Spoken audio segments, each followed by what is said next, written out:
Peace to the family out there. He said you live, you can't get in. Hold on. Wait a minute. Allowing some of the people to come up into the room. Okay, wait a minute. I just hit the live button.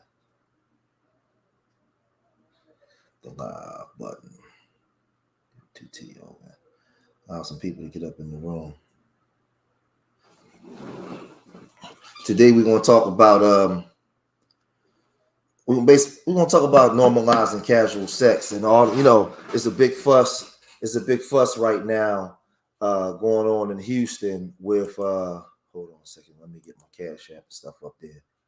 There's a big fuss going on right now in Houston with the Mochafest going on, and I want to really go in on that because this is something that since I've been on YouTube, YouTubers like me, other YouTubers out here, we make videos. I did a video called "It's Time to Tell the Youth the Truth," and I talked about all the things that we was doing during my younger years. 30 years ago, 25 years ago, all the stuff that I was doing in my younger years is no different than what you see now. We talked about a whole litany of things, and people have a tendency today to see the stuff that's going on now, and everybody acts like they're alarmed. What's going on, Christopher? Everybody, everybody's outraged. Everybody's, oh my God, I can't believe what I just saw. But I often say that 25 years ago, 30 years ago, when we were young, we didn't know the stuff that we was partaking in and what the outcome of it would be. We didn't know. We didn't know that normalized casual sex would cause single motherhood and all the kind of stuff. We didn't, we were young, undeveloped brains, immature, dumb. We did a lot of dumb stuff, and we didn't know that a lot of these behaviors were incentivized for other people's financial gain. So I'll say this: I'm allowing people to come into the room. Hold on for a second. Let me put this in here. I'm allowing people to come up into the room, and then I'm because I'm gonna put a link. Hold on, let me do this real quick. While people coming into the room. Shoot. Let me turn my volume down. As you guys are coming into the room, make sure you guys hit that like button too. Wait a minute. Make sure you guys is hitting that like button.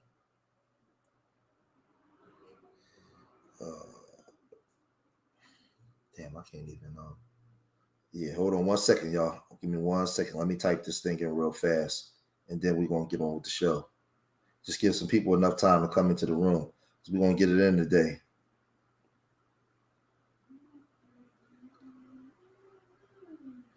We're gonna get it in today. I can't even see. Hold on. Pin the message. All right, yeah. So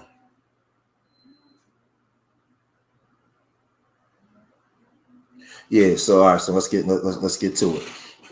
So there's a reward. Now, back in the day, there was no social media back in the day. So, like I told y'all, listen, I told y'all before, man, I'm gonna say it again.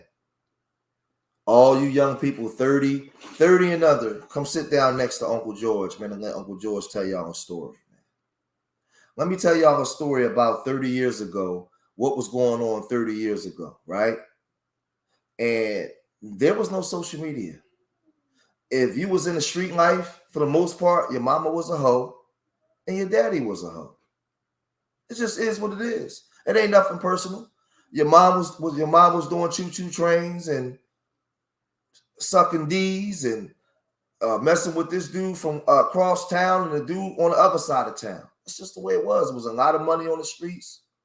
She could be going with Big Dick Craig from up the block, Big Dick Darryl from down the block. They break up. She go get a dude from Germantown. She go get a dude from Camden, because it was a lot going on, and stuff that went on in Cancun. Miami, Essence Festival, Bahamas, stuff that went on. Virginia Beach weekend. You had South Carolina bike weekend. Man, you had Jones Beach. You had all kinds of stuff that was going on, man. And back then, we used to go out and rent the whole hotel floors. The whole hotel floors, right? Make sure y'all hit that like button, man, because a lot of my people, they got my channel so shadow banned because of the stuff that I talk about, and I actually work with children.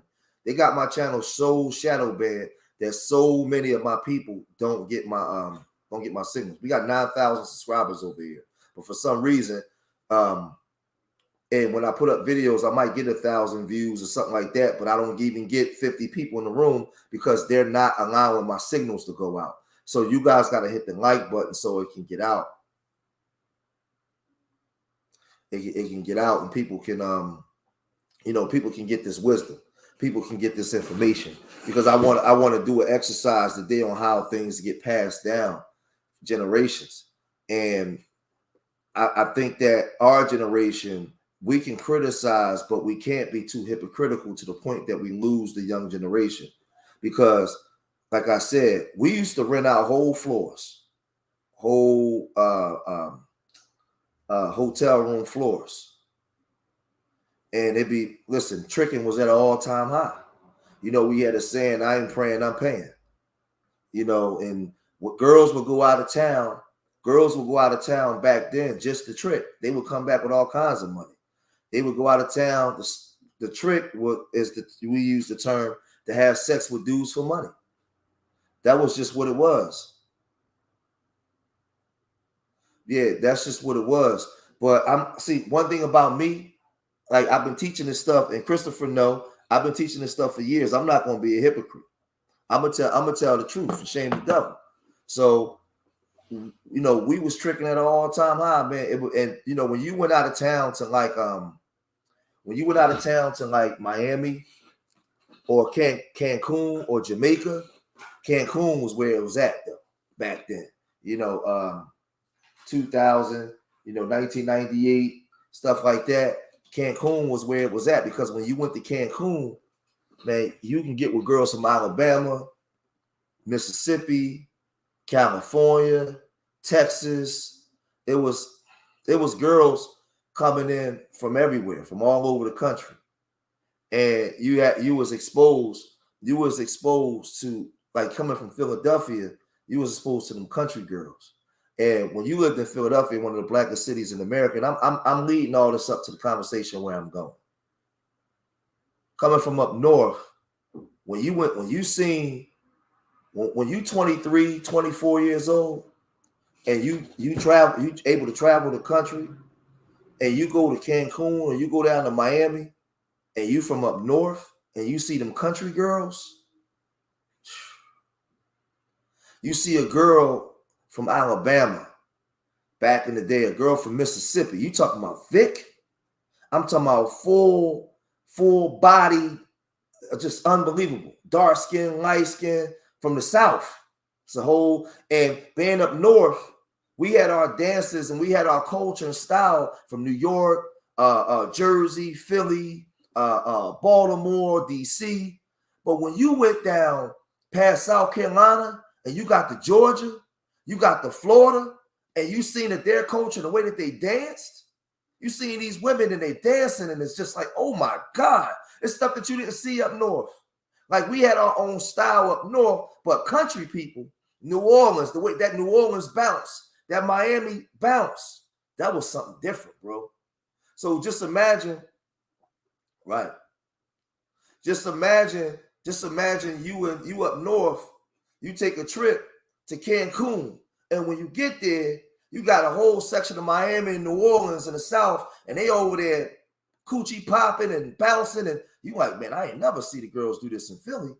Man, this is something else. It's like this down south culture, that New Orleans, I met people, Shreveport, Lafayette, places that I didn't know existed,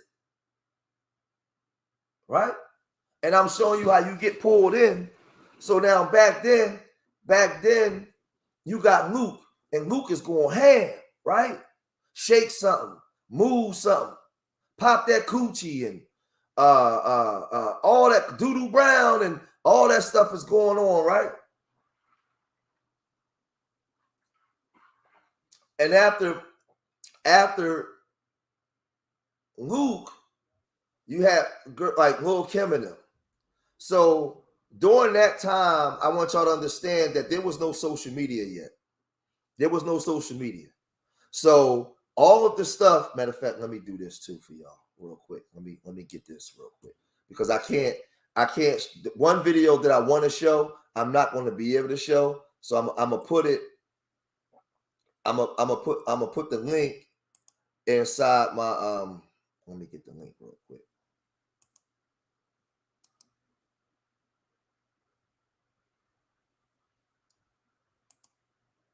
Let me see if it allowed me to do it. Yeah. Right. So I want my mods to get that link address. And when you get it in about 15 minutes from now, re-put that link back into the chat. That's the link for the Mochafest video. I can't show it. I can't show it to you guys because I mean, you talking about hardcore. Man, it's so Lil Kim. Oh, let me make sure the link works. Okay, yeah, it worked.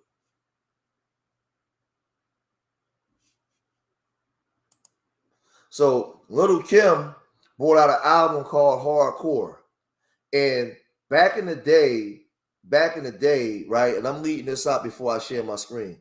Yeah. Lafayette. Yeah, down there in Louisiana. Man. Like coming up from the north. You went down there and we was like, oh my God. Because you never seen so many like full-figured bodied women back then. Women wasn't fat like they are now. I'm talking 30 years ago. So you from up north, and these women coming in from Shreveport, Lafayette, Montgomery, Birmingham. They coming in from everywhere, all throughout the South, Louisville, Kentucky, Arkansas. They coming in from everywhere. So you're getting exposed to all these different women, but there's liquor, there's a lot of money being made. Luke is popping, pop that coochie. And the girls in the South, man, let me tell y'all something, man. Let me take the gloves off. Let me tell y'all something. Women was always promiscuous. The girls in the South was just as freaky as the girls in the North, and easy. They was coming to trip. So imagine you up top, and you a guy from Philly, New York. The girls in the South love the up north brothers because we ain't mind tricking and spending that money. So the girls from Arkansas and Mississippi and Miami, they couldn't wait to see a Philly or New York cat because they know that we ain't praying, we paying, we spending some change. And it was just going down. It was just going down. I'm talking about outside, in cars, in between cars. It was wild, right? Back then, there was still some level of shame to the game where women were still trying to hide their wholeness, right? That's why we said we had secrets that can't leave Cancun, right? But don't get it twisted. You might be out there with your homies, with your jewelry on, your presidential Rolex, your Cartiers on, all that kind of stuff, man. You up there. We in Philly. You got Philly, New York. Like I said, you got Jersey. You got Baltimore cats, DC cats. The down south girls, man, they come in, man. Listen, they come in. I'm talking about you banging a chick out off 400 miles an hour, all crazy in the backseat of your car while your homies is standing around the car. That's just what it was on the beach at night, maybe under the boardwalk. It was just wild, right? But the difference was, yeah. That video is wild. Now, this is the thing, Christopher. The reason why I put that video in there because I want to get your minds ready for what everybody that's watching me now can click on that link, that video, see it, and then come back because I want to get your minds ready for what I'm about to show you and talk about. I want to prepare your minds so that way when I'm breaking this stuff down, we all on one accord because I'm a teacher. and hit that like button, because I know YouTube don't want to, especially black men. YouTube don't want black men teaching. They want me to talk about all the fuck shit. They don't want me teaching. Black men are a danger to teach for teaching your children. Teaching the children right from wrong. We're not allowed to do that. We're not allowed to be in the house. We're supposed to bang women and make them single moms. That's normalized. And make music about killing each other, and then 1,000 people will show up. But when we teaching, oh no, that's illegal. Oh man, a black man is telling black women and men and children to do right. Oh, we got to get this nigga out of here, because black men represents order, protection, direction, and correction. We represent order, protection, direction, and correction. We represent a full alignment. We no longer veering to the left and the right. We're going straight. So this is the thing, right? Little Kim came out. And before Little Kim came out, I'm going to be graphic and I'm going to be real.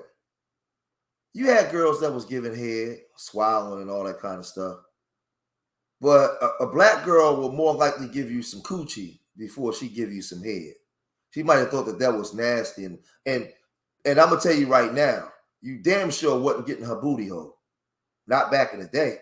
You was not putting your stuff in no girl's booty hole. Not a black girl. Maybe the Spanish girls and the white girls. But ain't no black girl giving you no ass. Right? Back in the day. As opposed to what you see now, Sukiyana telling girls to lick ass, and they the booty hole brown, and they telling you to get the pound their butt and choke them and all that kind of stuff. Back in the day, right? That wasn't something that was going on. Like, you had to be with this girl and she had to super, super like you. That wasn't going to happen until Little Kim came out. Little Kim came out. Hold on. Little Kim came out. Oh, wait a minute.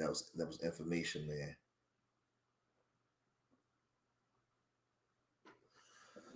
Little Kim came out and started talking about banging in the butt, swallowing babies, baby drinkers beware. She came out and changed the game. So, make sure you guys hitting that like button, man. When Lil Kim came out, she came out and changed the game. And the whole mindset of the young girls changed.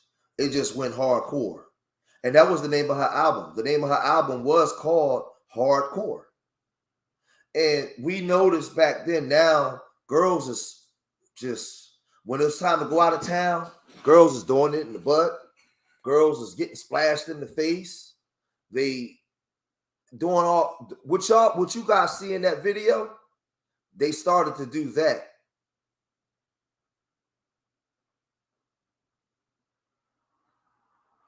You know, Sexy Red ain't changed nothing. Sexy Red is copying what we was doing down in Virginia Beach. Sexy Red them is copying everything that was going on. So let's look at it, right? Little Kim came, and then after Little Kim, Foxy Brown came right with her with the Il Nana, Thai Sex Wetter Than Aquarium, right? So now you got to go out during that time, and Biggie and them is making songs where girls is talking about they want people to shit on them. Right? All this stuff is going on during my early years, right? My early formative years, late teens, early 20s. And now we in hotel rooms, and now we in hotel rooms back then, 1992, 1993. And they had what you call panty raids, and it's 6 girls in there, maybe 3 dudes, and we passing girls around, and the music is on.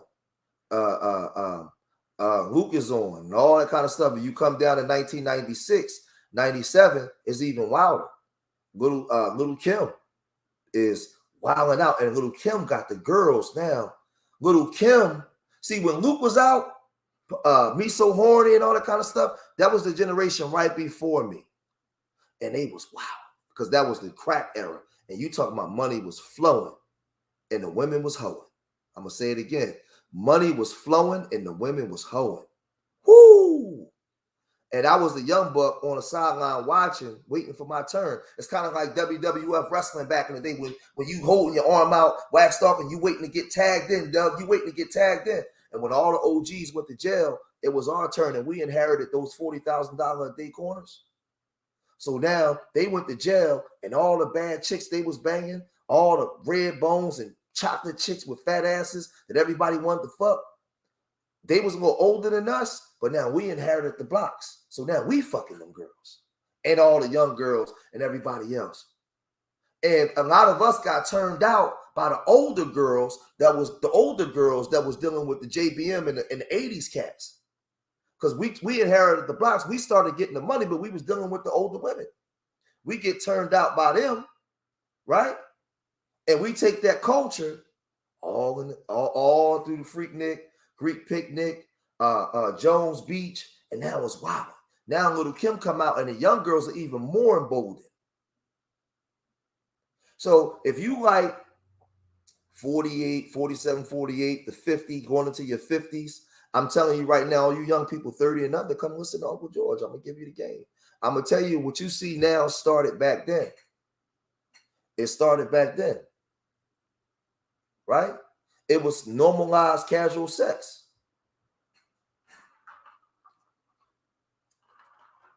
So the girls was wilding, and now what you're seeing, where you might have had a girl that was a hoe running around. Oh, Virginia Beach. Well, what happened down Virginia Beach back in the 90s, the early 90s, girls would come down there to trick. Guys would go down there to trick, but girls would go down there to trick and come back with a bunch of money, because back in the day, giving the girls some money wasn't a problem because guys was getting so much money. But casual sex was the norm. We were going down there to pay for, I'm going to say it in y'all time, we was going down there to pay for some pussy. And girls would come from New York. It wasn't really a lot of South girls, but they would come as far as Virginia, and Boston, from I would say South Carolina to Virginia, from Boston all the way down to Virginia. So you had all of us down there, and during that time, girls was banging in the cars. Like I said, we would rent the hotels. We would rent out whole floors and have all the rooms and just trick from room to room to room to room to room. This is what was going on. The only difference was there was no social media. There was no social media, right? So you didn't see, you might have didn't pay, but the majority of folk was paying, because that was just the norm. And I'm going to tell you, see, I want y'all to understand something today too, because a lot of older guys today, first of all, people don't got money today like they had back in the day. That's the first part. See, let me give y'all some game. People, the economy is not like it was 30 years ago. People don't have money today like they had back in the day. Back in the day, people had so much. I'm talking about guys getting millions of dollars. I'm talking about guys coming out of town with trash bags full of money because the laws wasn't the same as they are now. So you might rent out a whole floor and you might give your homie 10,000. You might spend 100,000. You got girls. This is what I'm trying to tell you. It was so much money at that time that tricking. No, it was sharing. It was called sharing the wealth. It's not like it was. It's not like it is now. So just imagine you out of town and you got players from Detroit, Chicago, Philly, New York, Jersey. I'm talking about, and these dudes got big bank. So it's millions of dollars down there, and all the women knew it. So we had a saying, I ain't praying, I'm paying. Yo, what's up? Yo, you and your girl, huh? You might pull out some stacks of money, huh? Meet us in the hotel over there. That's just the way it was going down. Tricking was at an all-time high, and I'm talking about big money. That's what it was. That was the way of life back then. It wasn't frowned upon. It wasn't like you wasn't considered a sucker, because the difference between me and you is I fucked her last night. You on the phone with her now, nigga. Listen, I paid a bill or took care of her. So whenever I call, nigga, she tell you I'm gonna call you back because she already know what it is. So we had a term called you pay a chick to leave. So I'd rather pay for some coochie than sit there having to wine and dine you and take you out and go through all. No. I'd rather put some change in your pocket. We do what we do, and I'll send you about your business. That was the order of the day. That was the norm back then, especially when you was getting money. You ain't had time to be sitting up. Yeah, you ain't had time to be sitting around. All these guys sitting around this woman all day, telling her you love her on the phone with her for 4 hours and all that. Y'all do all that to try to get some free coochie. The street hustler back in the day, hey, take this, put this in your pocket, baby. Go shopping, man. You know what I mean? You know, and you had 40 other chicks. And unfortunately, now breaking all this down, because this was the casual sex culture. This was the creating of the single mom culture. This was the norm, normalizing the norm. So you can't have a 30-year-ago lens for the day, because the day there is no more corners doing 40,000 a day. You don't have 24-year-olds with the money like the 24-year-olds had back in the day. So the tricking is different. So when guys got money back in the day, he took care of his mama and his baby moms, his girls. He bought them houses and cars. It was a different world because he had the means to do it, even though we didn't know we was about to go to jail for life or get killed. We didn't know that, but during that time, that was the way of life. That was the way it was going down back in the day. Late 80s, early 90s, and all that kind of stuff. So we tricking. So now Little Kim come out, Foxy Brown come out. Then right after Little Kim come out, that other girl come out, my neck, my back, lick my coochie and my crack and all that kind of stuff. Whoever that girl was, that song she had, yeah, everything was cheaper back then too. Right? So they had that song, that song, Lick My Neck and My Back. And I remember being in Hawaii, and I'm watching in Hawaii back in 2002, and I'm seeing the girls on the beach dancing all crazy and gyrating, and they out there naked, titties out, and I'm like, but I'm hearing this song that I had never heard before. Lick my neck, my back, my coochie, and my crack. But then Trina comes out. Was the other girl Shauna or whatever? All these different girls come out, and now all of this stuff is going on. So what I'm telling you is we in the clubs, buying out the bars, waking not remembering, waking up in hotel rooms naked with 3 or 4 women, not even realizing how you got there. See, a lot of people are not going to tell y'all the truth as to how this shit started, where it came from. And they was doing this in the 70s too. So when you see Mochafest, it's no different than what we was doing. The only difference is you have social media. So let me share the screen. I'm 27 minutes in. Let me share the screen real quick.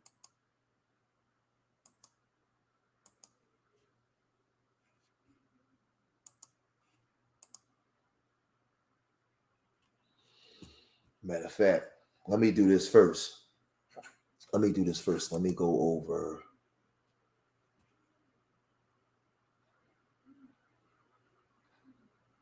Let me pull up.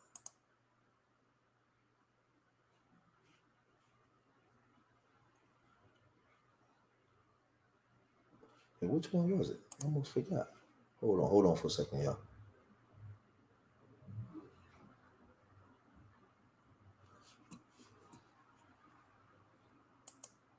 All right. So let's check this out, right? And then I'm gonna get into the articles. But I want y'all to see, just because we don't want to be hypocrites. Give me 1 margarita, I'ma open my leg. Give me 2 margaritas, I'ma give you some head. Give me 3 margaritas, I'ma put it in my puss. Give me 4 margaritas, I'ma put it in my tush. Give me 5 margaritas, I'ma get some fun. Give me 5 margaritas, Now hold on. She said, "Give me 4, I'ma put it in my tush." So could y'all put a 1 in the chat if y'all can hear it? Let me know if y'all can hear it. Y'all can hear the sound. Put a 1 in the chat if y'all can hear the sound. Wait a minute. I guess ain't nobody saying nothing. Let me play it one more time. Give me 1 margarita, I'ma open my leg. Give me 2 margaritas, I'ma give you some head. Give me 3 margaritas, I'ma put it in my puss. Give me 4 margaritas, I'ma put it in my tush. Give me 5 margaritas, I'ma get some fun. Give me 5 margaritas, So let me go back because I want y'all to see this, right? I'm gonna be hungover. I'm gonna be hungover. I'm gonna drink a bunch of different drinks. I'm gonna be hungover. I'm gonna be hungover. So let's check out some of this stuff, right? Where's she at? Let's move up. Because I want y'all to see. I want y'all to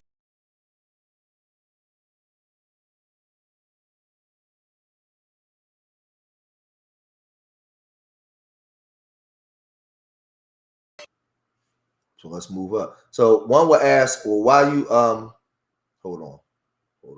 I'm trying to find this one. Okay.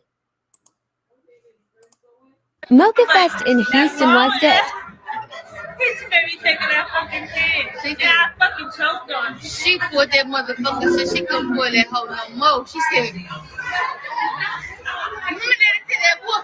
And I pull, and I pull, and I blow your hair down, baby." She pull. And she told me, she said, pull. Okay, what I mean by that was like pull like a real good minute. So they talking about sucking dick and all this kind of stuff, right? Now this is the thing, right?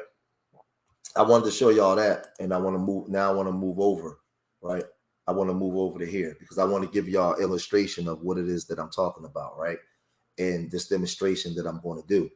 Now, we have social media today, so you can see everything. So these girls are drunk. They're talking about sucking D, give you enough drinks. You can put it in my ass. I'm telling you now, at my age, I'm past 45. When I was a teenager or 20 years old, I ain't never heard a black girl just say you can just freely put it in her ass. No. You might have to beg her to give you some head. She might give you some coochie in the car, but put it in her ass? No. But once Little Kim came out, you know, they start doing it. But as time went on, it got worse. Now these chicks is putting them butt things, them butt plugs in their butts with the lights, and it's lighting up, and they dancing with that stuff on there now. Like all the stuff. Let me take the gloves off and tell you. All the stuff that white women was doing, that a lot of times when we got into porn, we was watching white women. Black girls is normalizing. They're doing it now. They're doing everything. They're getting peed on, pooped on. They doing everything. So now Sukiyana and all these young rapper girls, they're participating in this behavior now, and it's just normalized. Where now it's just no shame. It's just no shame. It's just like, because anybody that's my age know that when you was older and black women weren't letting you put it in their butt. But the younger generation, this is just where we at. So I titled this "Casual Sex: A Multi-Billion-Dollar Annual Addiction for African Americans." Right? George, remember when black women didn't? Yeah. Now watch this. Yeah, because this is my brother Doug. George, remember when black women didn't like giving head? That was a big deal during those times. Yeah, listen, you had to beg your girlfriend to give you some head. Please, damn near cry. Please, you had to beg her. You had to you had to, back in the day, you had to guilt shame her to give you some head. Nowadays, you ain't even got to ask her. She just down there sucking a golf ball through a water hose. Because she's listening to that. Yeah, that was Mochafest. Rap song from Uptown. Yeah. Well, I don't need to pull up Fat Cat Click. I was there. I was there right next to Fat Cat Click. I'm from Philadelphia. I was right there. I was in all those spaces and places. And this is why I'm telling you. Back then, we was in Gotham. We was in Gotham partying, buying out the bar, going to sleep, waking up with 2-3 girls in the bed. Wondering how the fuck you get here. Don't even remember how you drove there. Don't even remember. Putting your dick on a crap table, no condom. Just wow. Yeah. But it was no social media. There was no video record with cell phones for people to see us. So let's get into this. Sex is the most illegal form of a major struggle for just every race, culture, and ethnic group on the planet today. However, the issue of sex, especially casual or recreational sex today, is a major battlefield for most African Americans with far too many economic explosives. In today's society, where moral values have ceased have ceased to have meaning except for those individuals who are dubbed by the masses as being too old-fashioned. So to have morals and values today is dubbed old-fashioned. Make sure you guys hit that like button, man. It's dubbed old-fashioned. Make sure you guys hit that like button, because I'm telling you, right now it's not a lot of people live, right? Everybody know me, but they got me so shadow banned, people are not getting my signals. A lot of people don't know I'm live.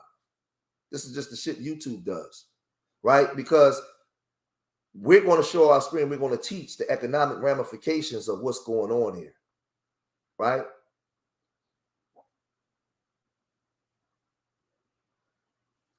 So here we go. Here we go. In today's society, where moral values have ceased to have meaning, except for those individuals who are dubbed by the masses being too old-fashioned, square, socially disenfranchised, or just plain old nerd, right?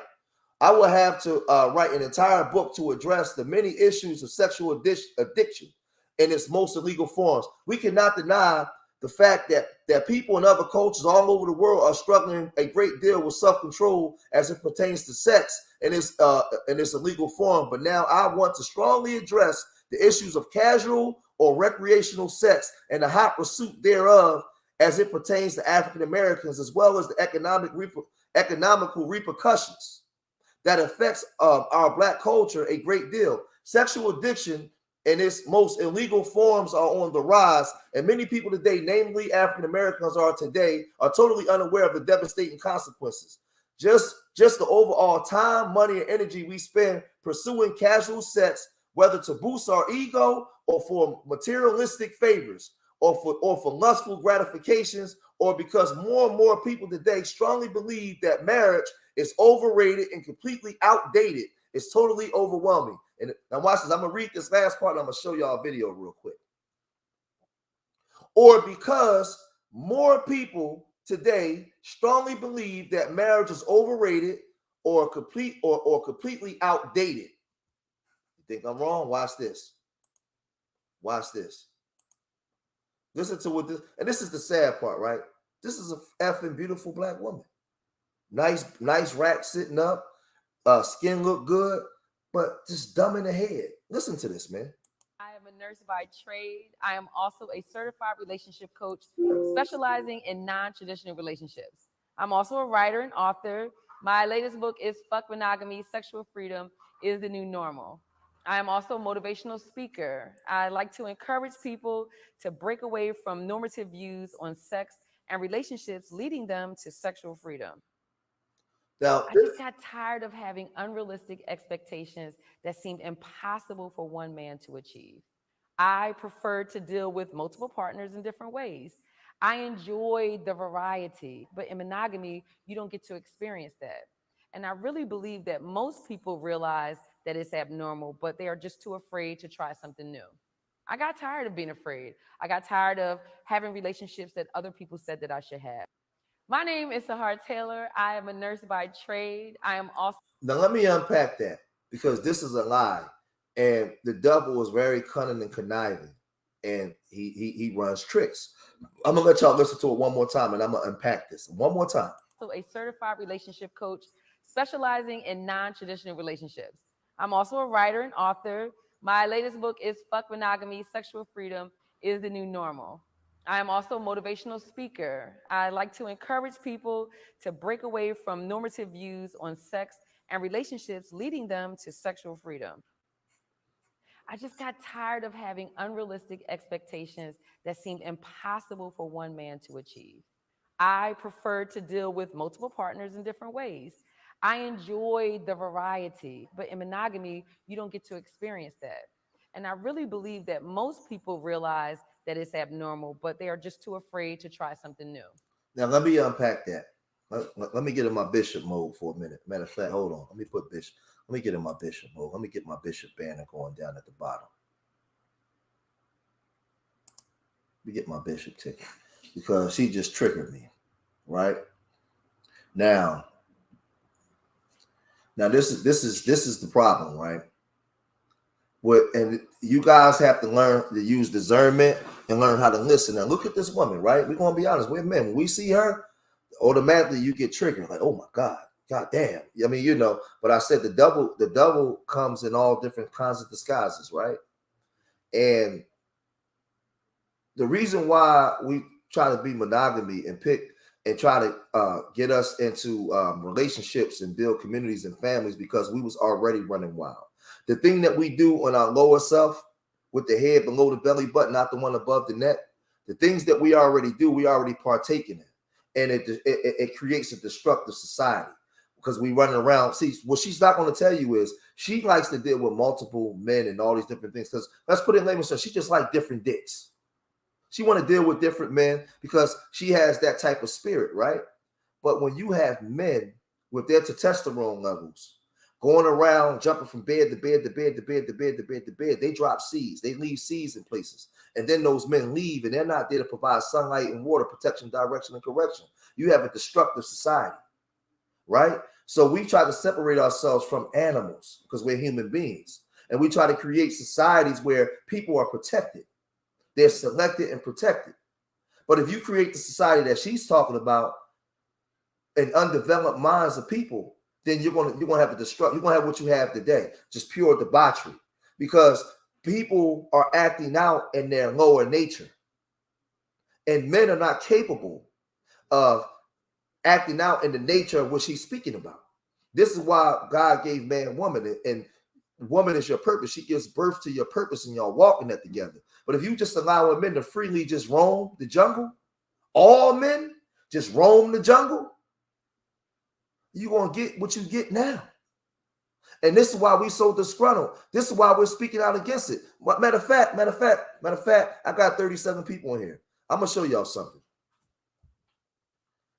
Everybody hit that link and see on that Twitter, and then come right back. Hit that link, right? This is what she's advocating for. She's advocating for this. She's advocating for your sons to have the ability to take all that testosterone, all that sexual, strong sexual desire inside of him, and just run wild with it. That's what she's telling them. And those of old understood this and said that we have to cultivate the young man's seed, because if we don't, he'll be a danger to everybody. She wants to do away with all of that. So we prepared a woman for a man. And if that wasn't enough, in some cultures, okay, you know what? You can have 3 wives if you can take care of them, because we understood the lower nature of man and how dangerous that would be. We understood the danger that comes with that. So you have to understand that when you see her aesthetically, you're looking at them titties. You're not listening to what she's saying. She's saying, so you might hear certain things she say, oh man, she likes to deal with different men. Man, maybe I can suck them titties. Because as a man, that's what we see. It don't matter if I'm married or not. As men, our nature, our lower nature, we see her, we see them titties. And then we hear what she said. Man, I might get my opportunity. So if you don't have a society that's protective of that, because we have to protect ourselves from our lower side, our lower selves. Because if not, you will have a destructive society. You're going to have Sodom and Gomorrah.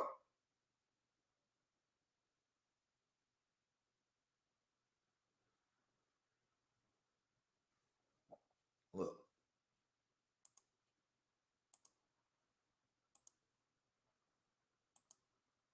Hold on, I'm trying to find. Damn, where's my video? Where's the video what I had when I'm dancing? Oh, okay. I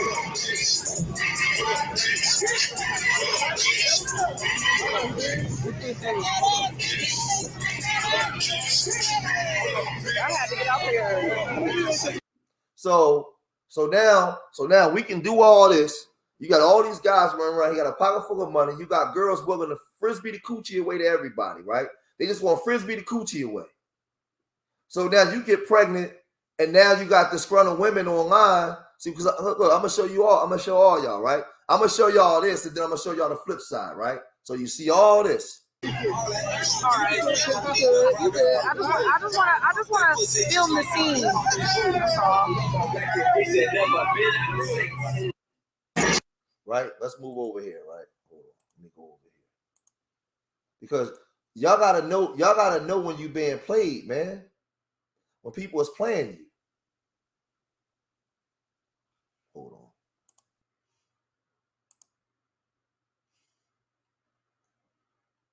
Hold on.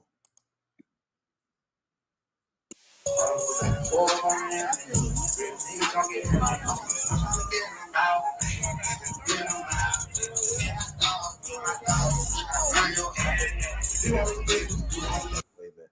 When you young, right? I'm trying to find this one, the lady.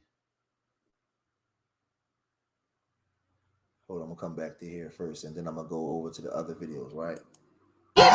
Give me one margarita, I'ma open my legs. Give me two margaritas, I'ma give you some head. Give me three margaritas, I'ma put it in my puss. Give me four margaritas, I'ma put it in my tush. Give me. So now remember, all of this is on video, and most of these girls are mothers. You can see them. You can see them. That's out there forever. So give me one margarita, I'm gonna open my legs. Give me two margarita, I'm gonna give you some head. To give me three margaritas, I'm gonna put it in my push. Give me three margaritas, I'm gonna put it in my tush. That's in her ass. So now they're promoting anal sex. But this is let me break it down this way too. This is the sad part. I try to give game to our sisters, but a lot of our sisters are so stiff-necked and hard-headed they don't listen. As a father, as a black man, I try to tell them, no matter how much a black girl try to be a hoe or whore herself around, they would never, ever, ever, ever, ever, ever, ever, ever, ever, ever, ever, ever let her become Kim Kardashian. They would never let her become a billionaire. They would never let the black woman get all kinds of deals like that by be a billionaire by being a hoe, a dick sucking hoe. That's for white women. What they do is they'll use you in a position to put out music and give you a couple of dollars to further just to destroy your people.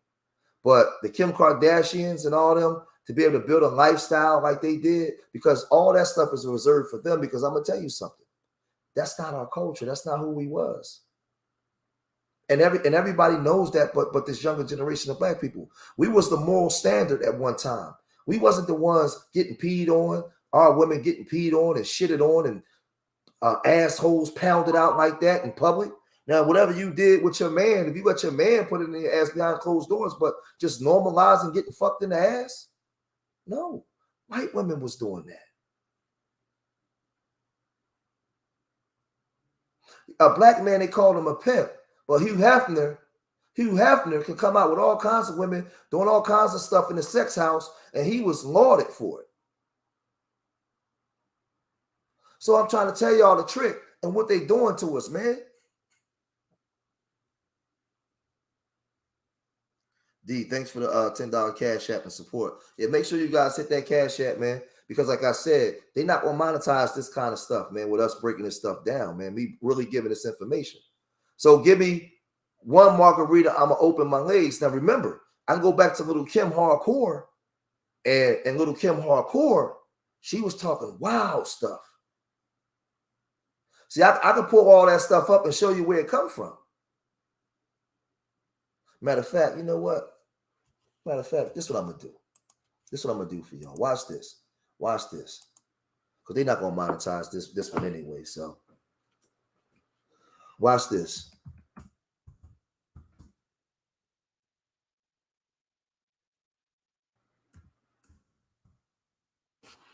Watch this.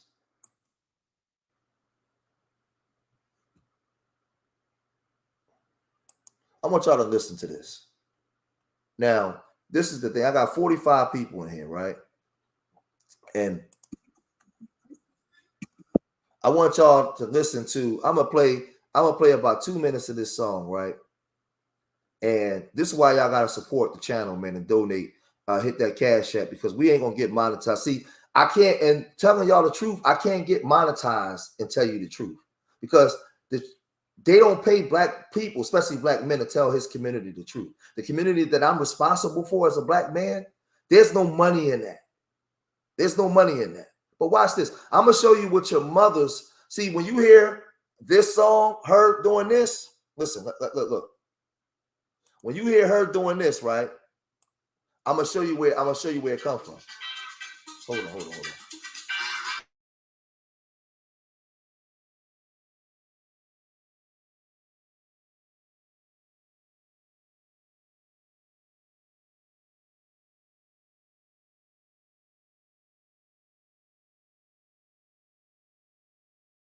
I'm gonna show y'all something, right?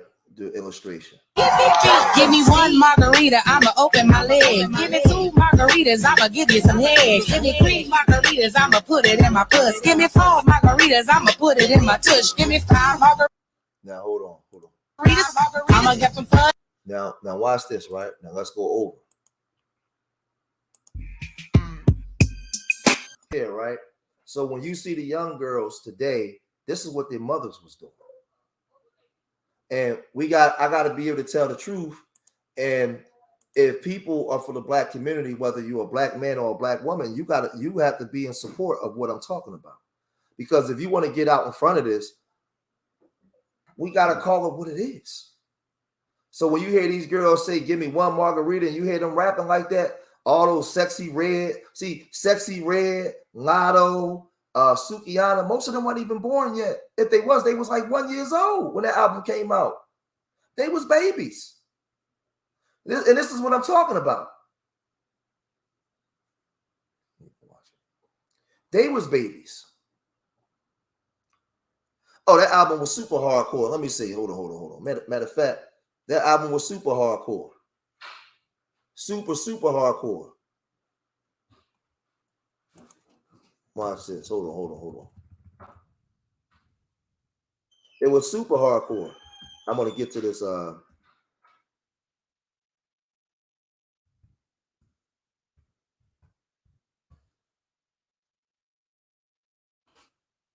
on. One more, y'all. Watch this. Watch this.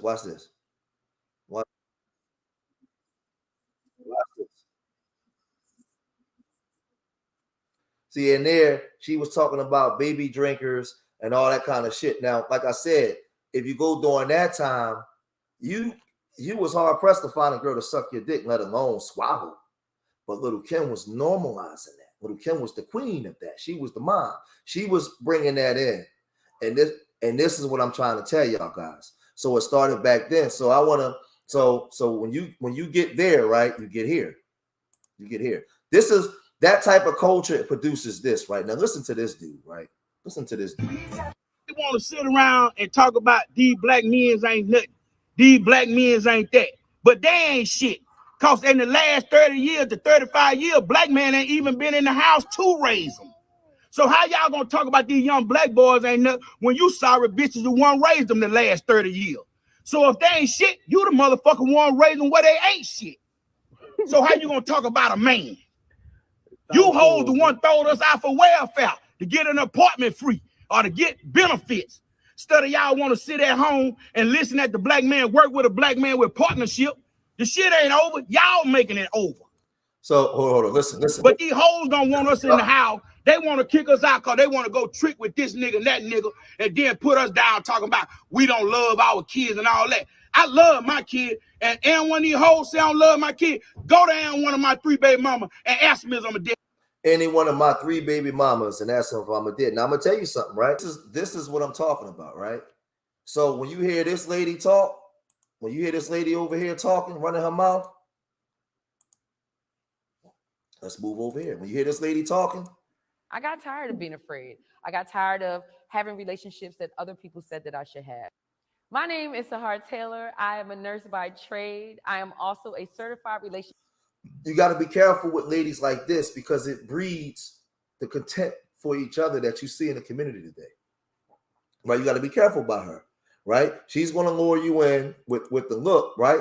She's going to lure you in. But look, let's get to this. Right? Let's get to this. Right? I want to show you here. Because more and more people today strongly believe that marriage is overrated or completely outdated is totally overwhelming. This includes the money we spend on clothes, booze, clubs, cruises, trips, hotels, motels, drugs, fragrances, jewelries, makeup, hairstyles, etc., in preparation to indulge in casual or recreational sex. This is all the money that we spend, right?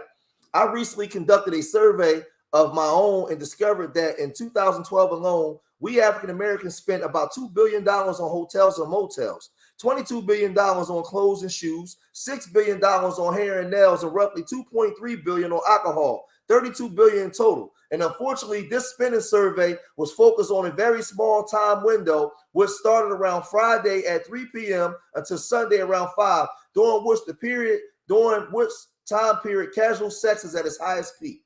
So from 3 p.m.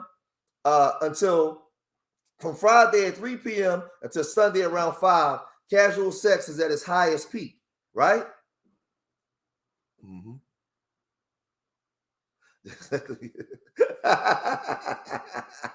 AO1 crazy on the way. AO1 at. AO1 crazy as hell. It's gonna get these sexy on.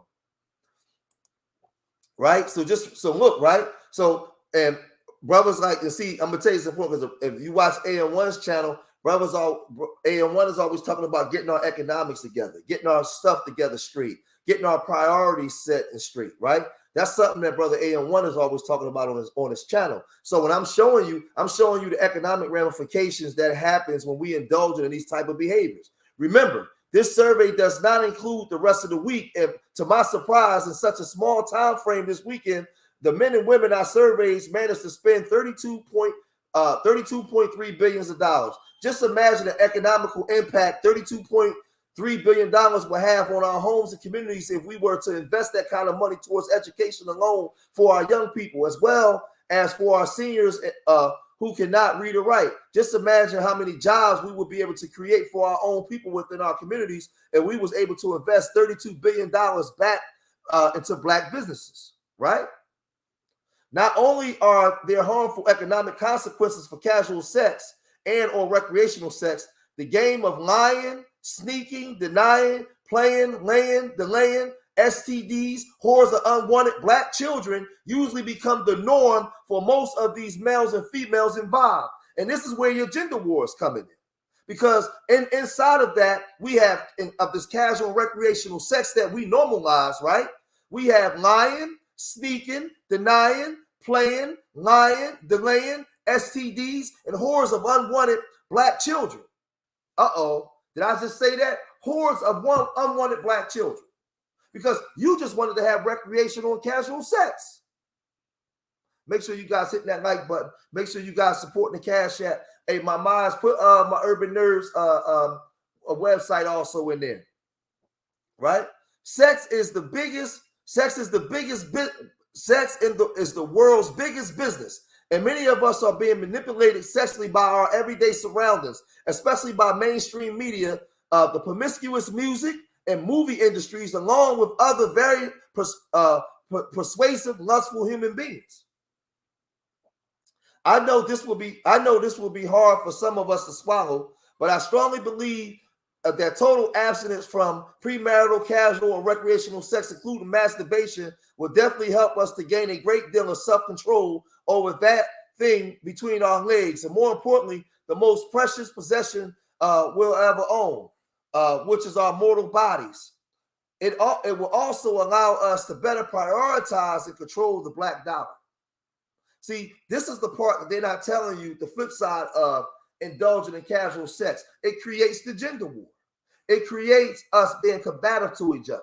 It creates a whole litany of things that we're not foreseeing while we're indulging in these type of cultures, right? Now, I'm going to tell you, me playing Little Kim on here to give illustration to telling the truth is not profitable. There's no money in telling Black people the truth because Black dysfunction is profitable for everybody but Black people. They're not going to incentivize me to do this.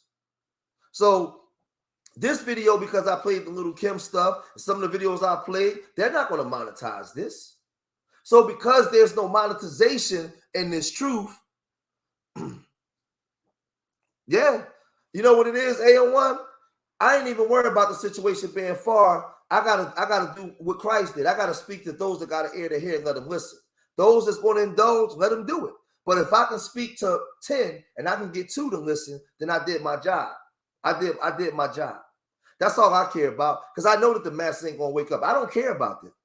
I care about those that may be on the fence that I can reach and I can teach. Because my job is to get some of our people to become the best version of themselves and do better. Because I know that everybody don't want to indulge in this. Some people are persuaded to do this. So if a brother like me can come out and say, hey, let's do it this way. Damn, brother, I didn't know that you can do this. Brother, I didn't know that it was possible to be married 18 years. Brother, I didn't know it was possible I didn't know it was a greater world out here, greater than the one that I've been placed in. I didn't know that I didn't know that I had the ability to think outside the box that I've been placed in. I didn't know that I could be creative because my creativity has been stolen, and now I'm living through somebody else's world. I didn't know that.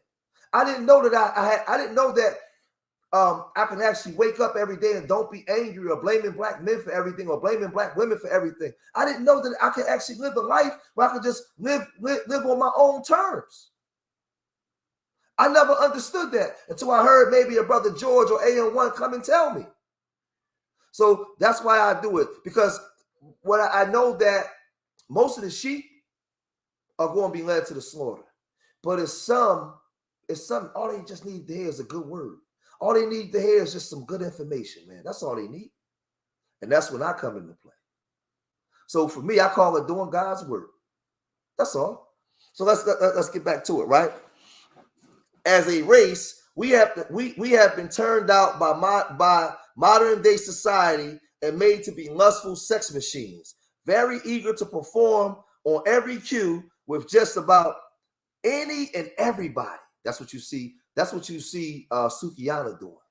Ready to perform just on any and everybody.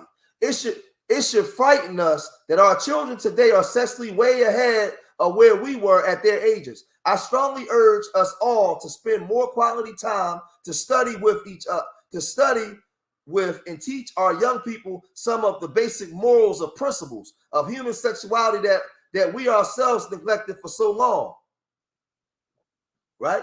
To the surprise of many, our young people are thirsting for self-knowledge and how to understand moral human values and the roles these values, along with many other very important values, play in their daily lives. Our continued refusal to face the fact that we have allowed casual sex to control many of us to the point of losing our spouses. Listen, right? We've allowed casual sex to the point of losing our spouses, our family, our friends, our careers, businesses, ministries, communities, and more importantly, our self-control can only ensure that our children will inherit a future with sexually transmitted diseases, accidental motherhood, deadbeat fatherhood, and unwanted, illegitimate black children through sexual immorality will continue to reign within most of African American communities across America. Don't we see that happening now? See, I'm gonna say this, right? What I'm reading right now, most of your gender war people, not gonna read this to you. You will never see Cynthia G, Prince Seller, some of the Manosphere dudes, Obsidian. They're not going to pull out this article and read it to the people because they're more concerned about the gender war being what it is and making money off of your pain. They're not going to come out here and draw the line straight down the middle and just tell the youth the truth.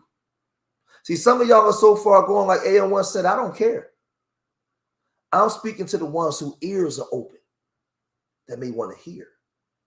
Those of y'all that may want to say, I know that there's some of y'all out there that saying, I'm tired of this shit. Why I gotta live like this?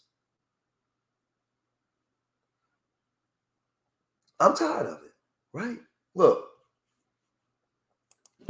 put that link back in there, that Twitter link, right? Why is it called premarital sex when me and my man don't ever plan on getting married? Watch the numbers, y'all. So remember, y'all, I want like my hardcore people, supporters, just watch the numbers in these type of streams, though. It's important. It's important. And don't get discouraged when you teach, and teach the ones that want to get the information. And that's when you're going to find out. Yeah. This is when you find out the people that you need to be around and the people that you don't need to be around. Just because they black don't mean that you need to be around those people. Some black people we got to totally separate ourselves from. Totally, because they ain't ready for change. They don't want to change.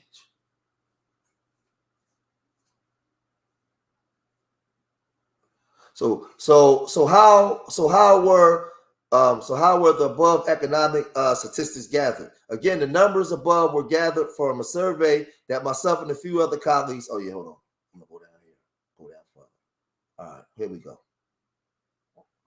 Husbands are great. Husbands are great for those rainy days, but I strongly believe friends with benefits are very necessary just in case it never rains. So we got the friends with benefits culture. We know that creates single moms because it's not putting any demands on the man. So you just frisbeeing the coochie away to anybody that makes you feel good. That makes anybody that makes you feel good. These are all talking points that's just normalized. And this is why you have so many disgruntled women. And they want to blame men for everything, but they're not taking responsibility for the decisions that they partake in. You have to be very careful because as a man, if you're just going to give me free coochie, of course he's going to take it. All I got to do is give you a couple of hours. I can bust that ass whenever I feel like it. And I ain't got to be committed to you. Where I sign up at? And this is what I'm talking about. This is what I'm talking about. This is all the normalization culture. This particular survey was conducted by sexually active Black singles only. For the most part, this is how most behavior specialists conduct their work, especially those that are studying societal and cultural behaviors. It's done through active surveys extended to everyday people. Again, the numbers above are pretty much moderate because only 70,000 out of 26 million sexually active African Americans between the ages of 21 and 40 took the survey. Believe me, the actual numbers are much higher. My colleagues and I just conducted a very modest survey using only 70,000 participants for only 365 days. With that being said, the second survey comes to mind. How many people do we potentially have sex with indirectly during the course of our struggles with casual or recreational sex? Sex is not sinful. Only sin has perverted it. Basically, my initial question regarding the second survey are as follows. Have you ever thought about the number of people you slept with indirectly? Can you recall the numbers, the names? Can you recall the names of every person you've had casual or recreational sex with? Do you ever ask your partner how many people they've been sexually active with before and perhaps while they were with you? Do you think more men and women today should have that discussion before engaging in uncommitted casual sex? Absolutely. Because just think about it, right? Just think about this, right? For people our age, how many girls did you have sex with in Miami or at South Carolina bike weekend or at all those things, or just when you was getting money in the streets, just during the casual times of the summer and the winter? How many girls did you fuck raw? How many guys did you sleep with? Because you'll tell your man, well, maybe I slept with 15, knowing it was 40. When you was in your different phases of your whole phase, right? Just because someone looks good, looks healthy, or looks very articulate on the surface does not mean that they are. I know this is a no-brainer to most of us, but you'd be surprised the amount of males and females today who get caught up and have no qualms in indulging in unprotected casual sex. Hell yeah. Because I'm going to tell you right now, back in the day, most of us was having unprotected sex. Or you might be in there banging a chick when you're young, because there was no erectile dysfunction back then. Banging a chick, you bust one, you laying there with it, man. You end up going, the second time you go in there, you might not use a condom, especially if you spent the night. People wasn't using condoms all like that, man. Like, we got to see, one thing about me, I'm going to tell y'all the truth, man. How you using condoms when you in the club and partying and you waking up in a hotel room with 3 girls? Or you banging chicks in cars and like, it's, man, listen, bro. Listen, a lot of young girls back then, when we was in school, went out and got pregnant by older guys. And then they when we was in high school back in the day, 30 years ago, junior high, 35 years ago and stuff like that, those girls got picked up in cars by older guys, and they went and had sex with older men, and a lot of them caught STDs, and they came back to school and had sex with us. And then the boys, see, let's tell the truth, right? Let's tell the truth. Young girls caught STDs from having sex with older men. Then those same young girls came back and had sex with the guys their age. And then those boys went and passed it around, having sex with different girls. And that's how it began to pass around the community, because these older guys was indulging in casual sex and they was having sex with younger girls. Because back in the day, a guy that was 25 riding around in a Lexus or a Benz, it wasn't nothing for him to come up to the high school and pick up a 16, 17-year-old. Nobody said anything. I'm going to tell you the truth. A guy 24, 25 years old, riding around in a Lexus or a Benz, we standing outside the school, I'm 16, 17, and I'm watching this older guy, 8 years older than me, 9 years older than me. He come and pick up the girl that I like, the girl I want to take on the prom, the girl I'm in love with. He come and pick her up in an Akron Legend coupe. He come pick her up in the Benz. He fucking her. He 25, she's 17. So she getting gonorrhea and chlamydia from him. And these diseases, now she coming back to the guys her age, and she's sleeping with us. And then we getting STDs from her, and then we going around banging all different kinds of girls, all in the neighborhood and in schools and everything. So now it's just being passed around like a Frisbee. Because it was normalized casual sex. And I need y'all to understand something, because I'm going to give you game. Most boys, hold on. Make sure you guys hit that Cash App, man. We got one Cash App, the whole live stream. Y'all got to support this type of information because it's not monetized. So the Cash App right there, Urban Nerds 2020. We need some more Cash Apps. Hit that Cash App, man. You know, because me telling the truth, ain't no monetization in this. So let me tell you something, right? The reason why it was passed around through girls, because girls always had access to sex. Boys don't. Most boys, if you're not tall or was a pretty boy or was selling some form of drugs, you had to be like an athlete, tall athlete, a pretty boy, or selling some form of drugs to have access to sex in high school or right after high school. Most boys wasn't getting sex like that. The girls was. Girls can get sex at any time. At any time. Boys, sex was like a reward. You was like happy. So the girls, hold on a second.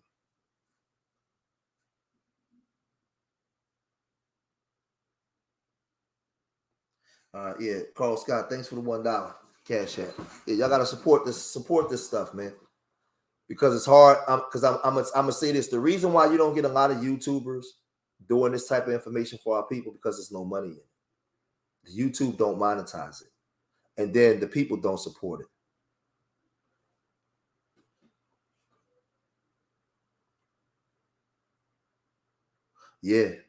Yep. There's no money in it. So listen, right?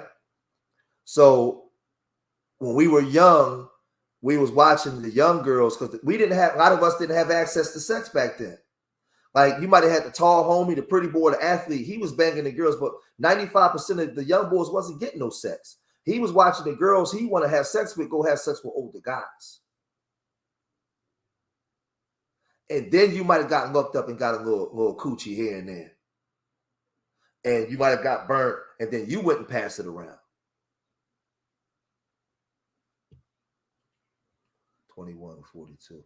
Yeah, so let's check this out. So let's keep reading, right? Sex with individuals they know absolutely nothing about. It's very important to get tested, stay protected, and most of all, talk to your partner about their past sexual experiences as it pertains to casual sex or recreational sex. Do you take your friends with benefits, enigmatic love, or casual partners for granted simply because they looked okay on surface? Of course. They look good, they sound good, they got a nice car, they got all this. Though condoms are the most popular way to safeguard against contracting STDs, they are not 100% guaranteed, and juggling multiple sex partners also increase the risk of HIV and AIDS. At the end of this post, I will share a web link for you to talk about that. Sexual Disagree of Separation and Calculator Program. Hold on. basically, what's going on, big bro, information man?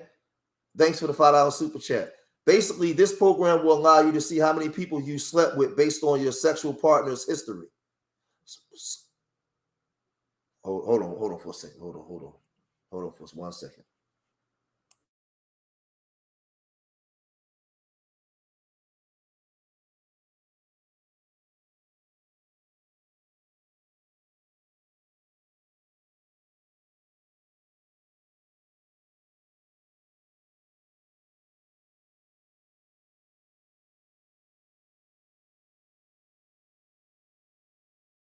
Yeah, that's my cousin.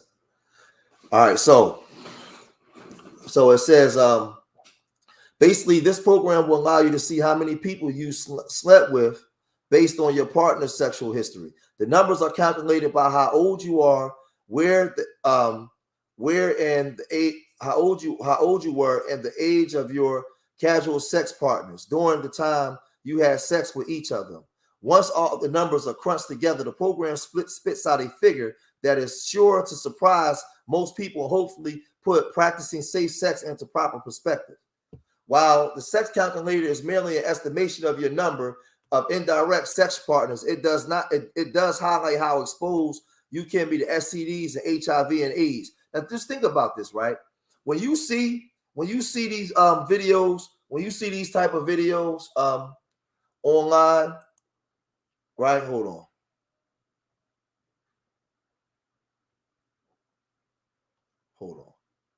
Pull this up.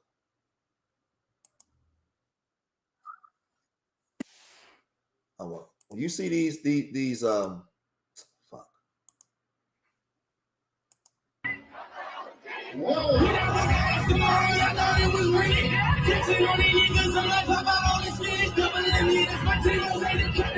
Now, when you see this kind of stuff popping up, right, I want y'all to understand something.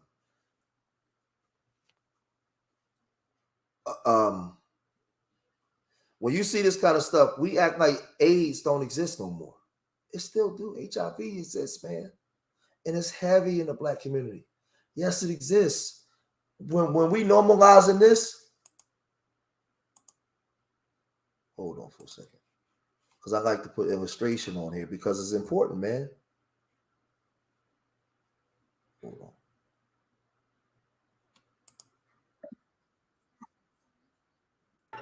Bitch made me taking that fucking thing. And I fucking choked on. She pulled that motherfucker so she couldn't pull that hoe no more. She said, they talking about being out there sucking dick. As if STDs and none of that stuff exists, man. and I pull, and I blow your hair down, baby. She pull. She told me, okay, what I mean by that was like, pull like a real good minute. Now you mean? Real good.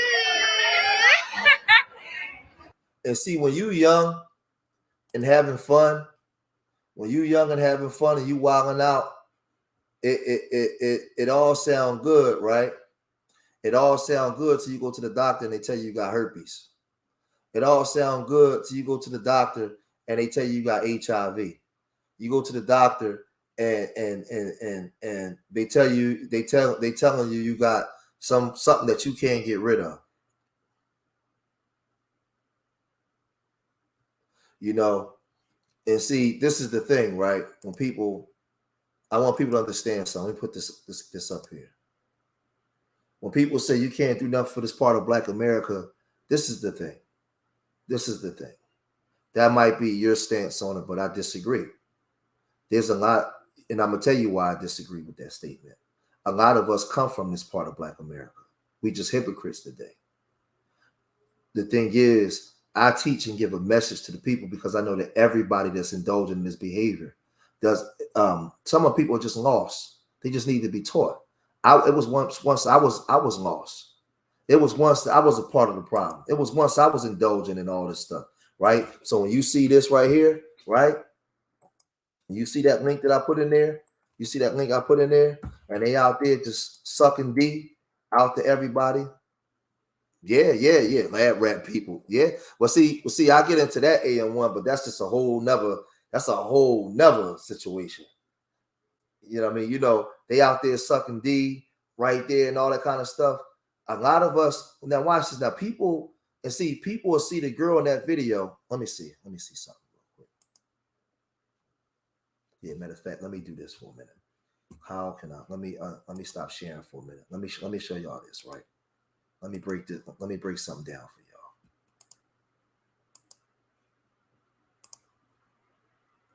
Now, people will see this video, right? This picture, this image. And in this image here, this is a man getting his D sucked by two women. One is blowing him down, the other one licking the balls, and then the other one is blowing him down and licking the balls, right? Now, I'm gonna tell y'all something, right?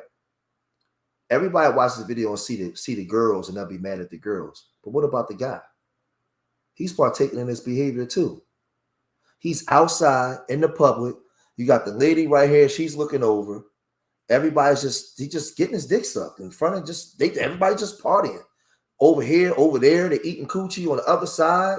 They just, in that video, they just wilding out, right? They just wilding out.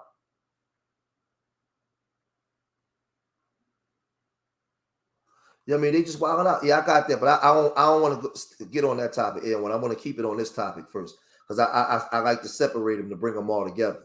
But on this I want to stay on this topic here because I teach all that too, but I combine them together. So I teach one stream and I do another stream, and then I bring them all together so it all can make sense. So on this, I'm just dealing with casual sex. I don't want to deal with that part of it yet because I teach the way I teach. I teach in the 360. So that way I don't give it, I give them this part, that part's like a piece to a puzzle. So then I bring it, I tie it all in. So I want to focus more on the casual sex part on this live stream. So you see all that and we're indulging in all that, right? But you got all kinds of stuff being passed around here, right? So let me come back.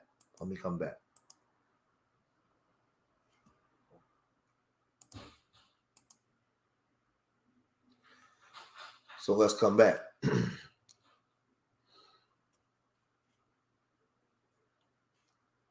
The photo captions above are clear depiction of how morally deficient most black males and females are today with regards to uncommitted casual sex, love, and even marriage. Black people in this country collectively will earn over $800 billion annually. Where is all that money going? So yes, it's quite possible for a very modest $32 billion or much more of it to be spent on events leading to uncommitted sexual activities. Again, sex is big business these days. As I have previously illustrated, as a race of people, we have the highest percentage of children born out of wedlock. Mm-hmm. Yeah, it's so, and that's what I do, AM1. So what I do on my next stream, I come with the other part. See, because matter of fact, I got. Hold on, I'm gonna do this for you, AM1. Since you're here, I'm gonna show you something. I'm gonna show you what I'm doing. Watch this, y'all. Let me go here real quick. I'm gonna show y'all something real quick. This for AM1. This for AM1. Go to my bookmarks. I'm gonna show y'all the live stream that's coming next. Real fast. Look, AM1, check this out. This is my next live stream that's coming down the pipe. Inside America's secretive biolabs.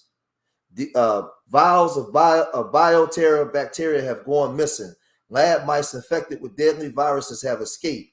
Wild rodents have been found. So what I'm saying is, I'm coming right down the pike with this. This is what I do. I connect it all. But that's for the next live stream. That's for the next live stream. So I teach, like I said, I teach in the 360. I bring it all the way around full circle. But right now, my focus is on casual sex.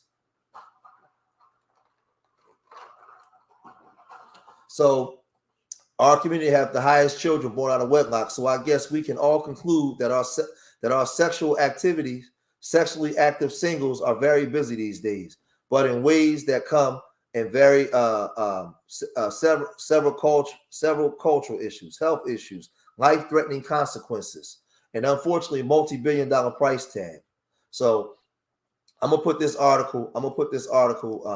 In the chat for you guys, where you guys can get there. You guys can get this article too, that you can break this stuff down, because some of our people do need to get this information. Some of our people are far gone. Some of our people need to get the information, right? Hold on.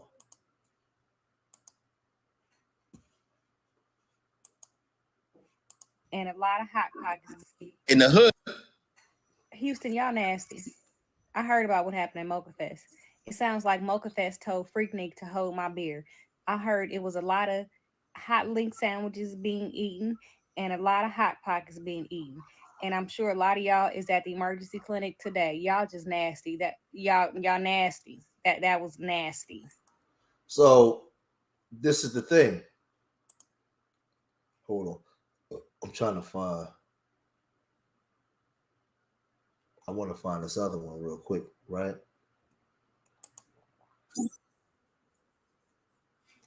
Hold on. They. Oh yeah, hold on. Where that girl at that was talking? Let me see.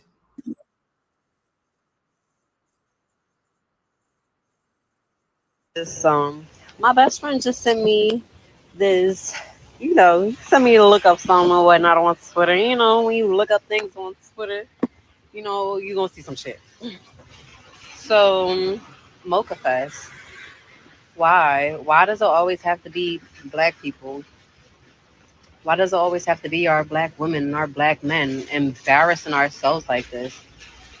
Like, listen, my edge controllers come in now. It's started pouring over here. But like, literally, why does it always have to be us? Always have to be black, and like not us, like myself. I'm excluding myself because I would never do no shit like that.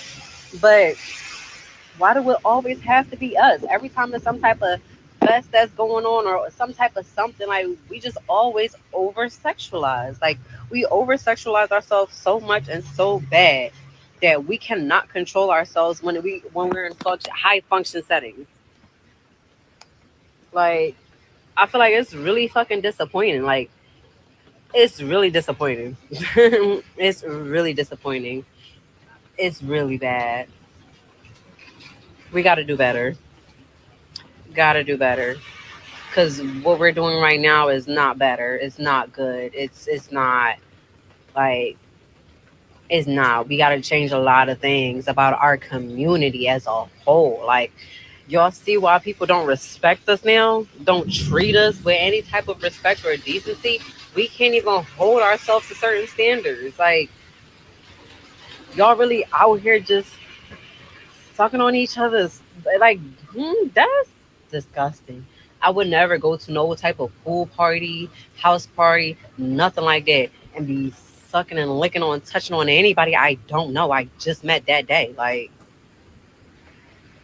in front of a whole bunch of people, in front of. And see, this is the thing, right? This is the thing. Hold on, wait a minute. Let me put my thing back up. This is the thing. You have other cultures that behave like this, right? But they're not put under the spotlight the way that we are. We're highlighted for this. They say, look at those Negroes over there. And they put money behind it. But again, Doug, they're not gonna let the black woman become Kim Kardashian. No, you can't be Kim Kardashian. You just gotta be the hoe. You just gotta be the hoe that we expose. Let me see what it say. Please invite Marvin when you have. Oh yeah. I sure. Yeah, me and Marvin gonna do it together. Absolutely. That's the next. That's the next stream. I'm gonna do that one for AN1. I might drop the link for AN1 to come up on that one. Hold on. I want y'all to hear. I want y'all to just like the people talking before I get out of here. Right? I don't know if I can. Let me see. Yeah, I can't play that one. But this is the stuff. This is the stuff that go on, man. And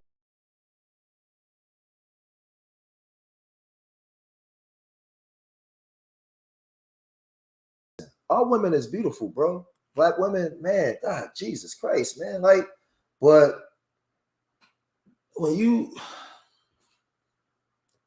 going away and you having sex with somebody that you know while you away on vacation, you talk about the new. Yeah, I'm gonna talk about the new pandemic plan on my next stream, Evo Rebirth. That's the next stream that me and my brother Marvin going to do on what's coming down the pipe. Yeah, we're gonna break that down. We're gonna break that down. But this stuff, man, is just hold on. Yeah, I'm gonna leave that be. But I just want y'all to understand. Let's listen to her one more time. This eight. I'm also a writer and author. My latest book is Fuck Monogamy, Sexual Freedom is the New Normal. I am also a motivational speaker. I like to encourage people to break away from normative views on sex and relationships, leading them to sexual freedom. I just got tired of having unrealistic expectations that seemed impossible for one man to achieve. I prefer to deal with multiple partners in different ways. I enjoy the variety, but in monogamy, you don't get to experience that. And I really believe that most people realize that it's abnormal, but they are just too afraid to try. So let me share and let me just break this down before we break out, because this is important, and I want y'all to understand just how dangerous that woman is in the manner in which she's speaking, how dangerous it is. When we everything that she's talking about, we're already indulging in. The reason why we try to get monogamy and try to create families, because if you just have us running wild, especially men, if he's not cultivated and taught what manhood is from the time he exits the womb, he's going to be dangerous to anybody that comes in his path, women, children, everybody, because he's going to run around with that thing between his legs and just sling it everywhere. And if it's not cultivated, if it's not regulated, if it's not taught what manhood is, what sacrifice and commitment is, he's going to be dangerous. So when you hear a woman that talk like this, she's dangerous, bro. No, we are everything that she's saying. We are already in a society where we're partaking in that. That's why we say nerds over niggas, man. We want to get nigga culture out of here, man. We want to get real nigga and bad bitch culture out of here, man. We want to do away with that. We want to do away with that. We want to do away with culture, this deaf culture that's destroying us and teaching our young men, teaching our young men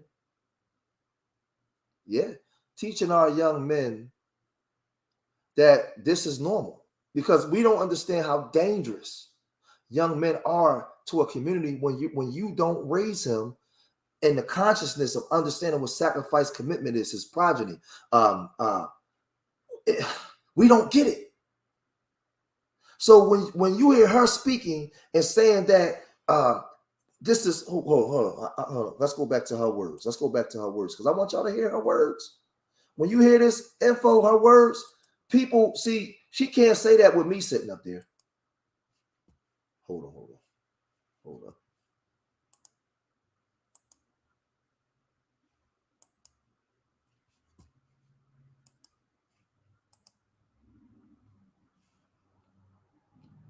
You're saying that.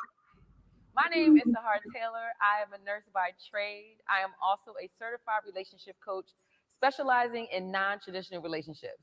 I'm also a writer and author. My latest book is Fuck Monogamy, Sexual Freedom. See, they trick you with these words, fuck monogamy, sexual freedom. But everybody's already running around doing every goddamn thing. Who is loyal nowadays? Who loyal, period? Married people damn near sleep around more than man, y'all listen. You know where women get fucked at the most? On their jobs with their work boyfriend, because that's where they at majority of the time. What y'all do is that it may be a girl at the gym, a girl on a job. As a guy, it could be a girl anywhere. For the most part, the survey show most women get fucked on their job. So when she's talking about this sexual freedom, everybody's already doing what they want to do. And look at the society. Look how disgruntled everybody is. Oh, you say you need this shirt? We gotta put in the back. Oh shit, you can't even put it in the back chat. Hold on, because I can get we sell these shirts. Yeah, we sell these. So look, right? You see this woman is the new normal. I am also a motivational speaker. Now look at her info, man. We're red-blooded black men, high to testosterone. I'm married, I love my wife, but listen, we're men, right? Look at her. Look at her skin. She got the titties out. She probably got a fat ass, and she talking that way, right? She's using her sexuality, right, to con men into getting the things that she wants.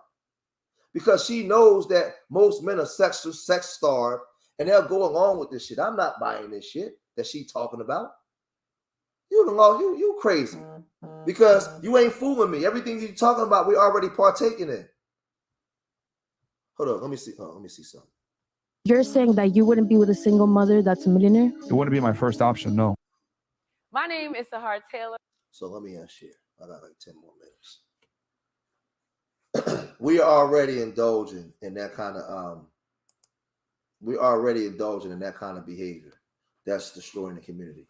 Sexual freedoms. They fucking on the job. They fucking in the gyms. They fucking out in the streets. They doing it everywhere. It don't matter if you're married or not married. The reason why we try to put us together in relationships so that way we can try to bring some of that down. We can try to control some of our sexual nature, our lower sexual nature, our lower sexual desires. But if you get a society where she just saying you can do this, okay, let's just let it out in the open. No, it's not going to make anything any better. Because we have a higher self and a lower self. And she running around just letting multiple men just slam her coochie. And this is what's being pushed, man. This is what's being pushed to the masses of our people. Where's my water at?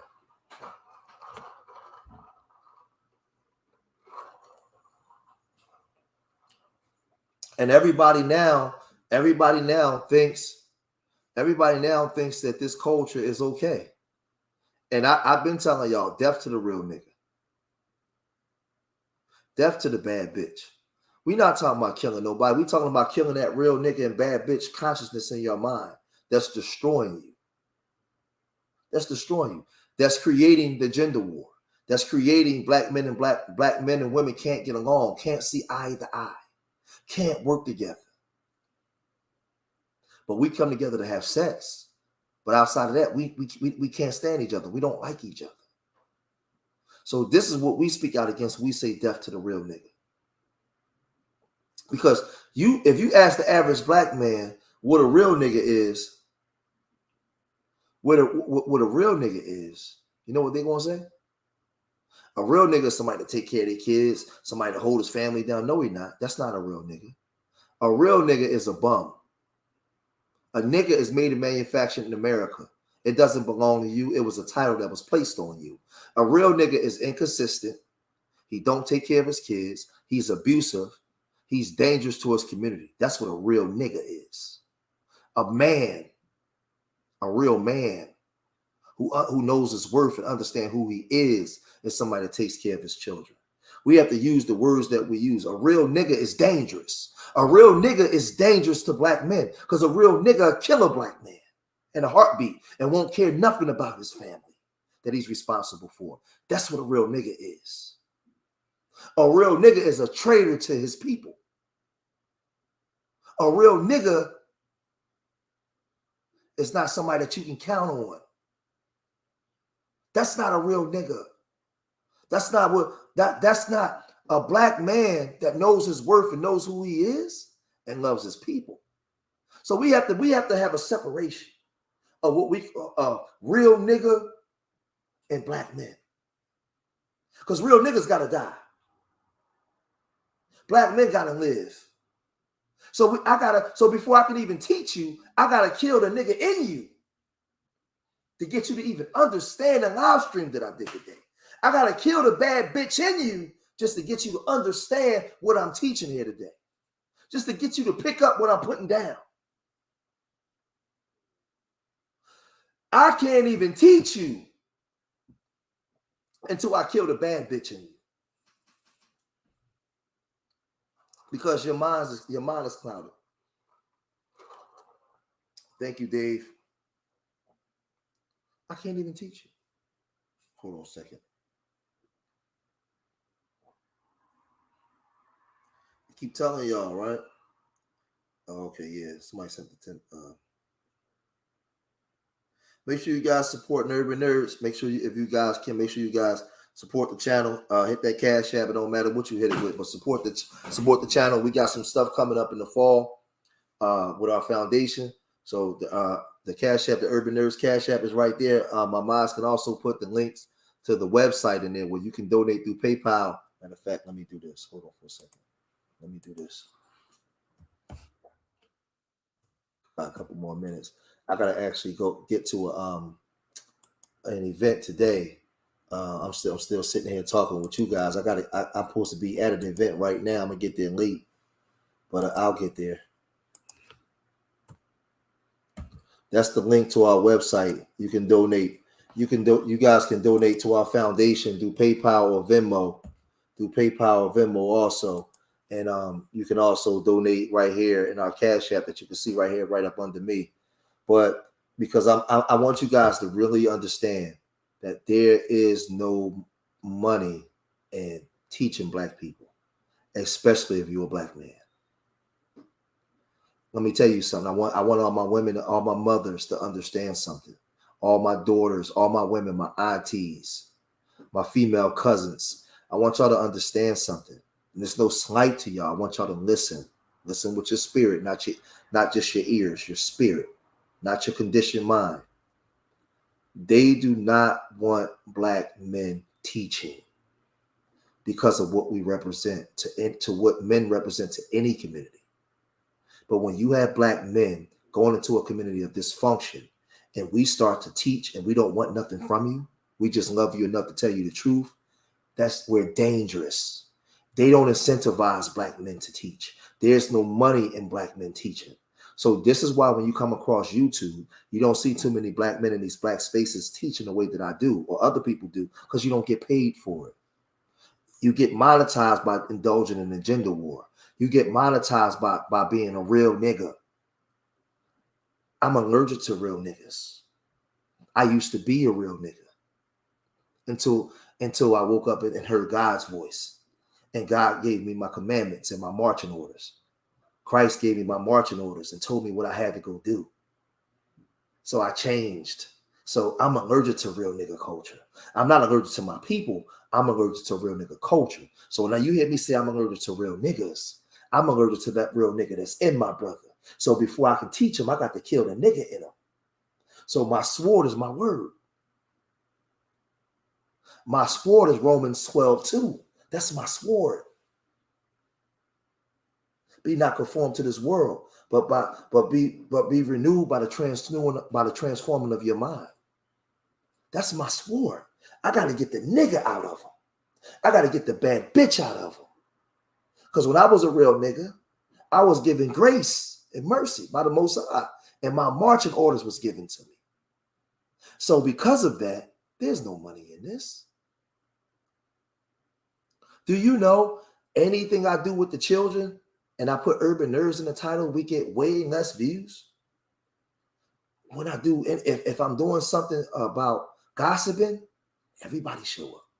So this is the trick that they're doing to us. And this is how they normalize us.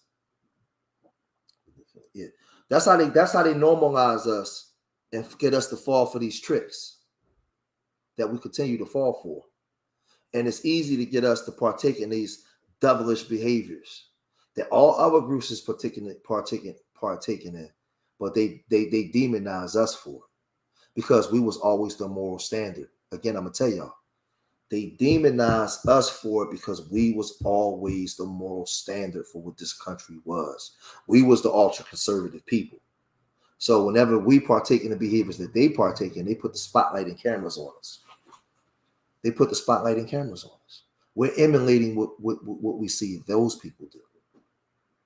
So remember, you're not a real nigga. You're not a bad bitch. So how can I teach people? How can I teach them? I gotta get, like I said, I gotta first get the nigga out you. So we use words. We use words. We say nerves over niggas. We say urban nerves, not urban shooters. We use words to change, because if we can change the way that you speak, we can change the way that you see yourselves. If we can change the way that you see yourselves, we can change the way that you think. If we can change the way that you think, we can change your manifestation and your outcomes. I'm going to say that again. If we can change the words that you speak out of your mouth, right? We can change the way that you see yourself. If we can change the way that you see yourself, we can change the way that you think. If we can change the way that you think, we can change your outcomes and manifestations. And that's what we out here to do. That's why we on here to teach. All right. So remember, I love my people more than they hate themselves. And I pray to the universal creator most high that these words are enough to inspire you. These words are enough to make you look at yourself in the mirror and make change. These words are enough to make you look at your children and know you have to make change. I hope that when you came in for information. And when you leave here greater than what you was before you came. You leave here edified. I hope that you share this information on all the social media mechanisms that we use to get the message across. It's time that we have the conversations on the job, at the water cooler, walking down the street with your girlfriend, in the gym with your homies, in the hair salon with your girlfriends, in the barbershop, just sitting in the living room with your children. It's time that we start having a higher level of conversation, speaking with the head above the neck and not the one below the belly button. It's time that we start having a conversation. It's time that we start loving each other. It's time that we start investing in each other. It's time that we start seeing the high value in each other. Because the minute I begin to love me and I see the value in you, the community begins to change. All of it begins to change. You no longer begin to believe in the lie. You no longer begin to believe in the spell that's been put on our minds to condition us to see ourselves in something that we're not. So we manifest things that we're not for other people's financial gain.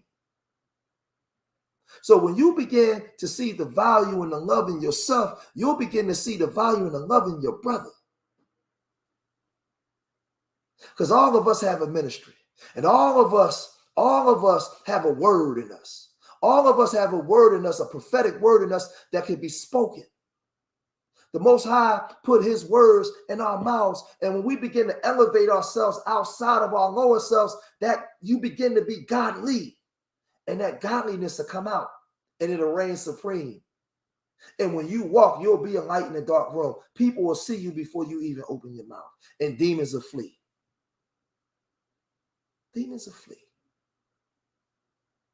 So we have to know who we are and begin to live within that spiritual realm, our inner selves of who we are, and manifest that. And that's when change will come. So remember, I love y'all. Till the next time.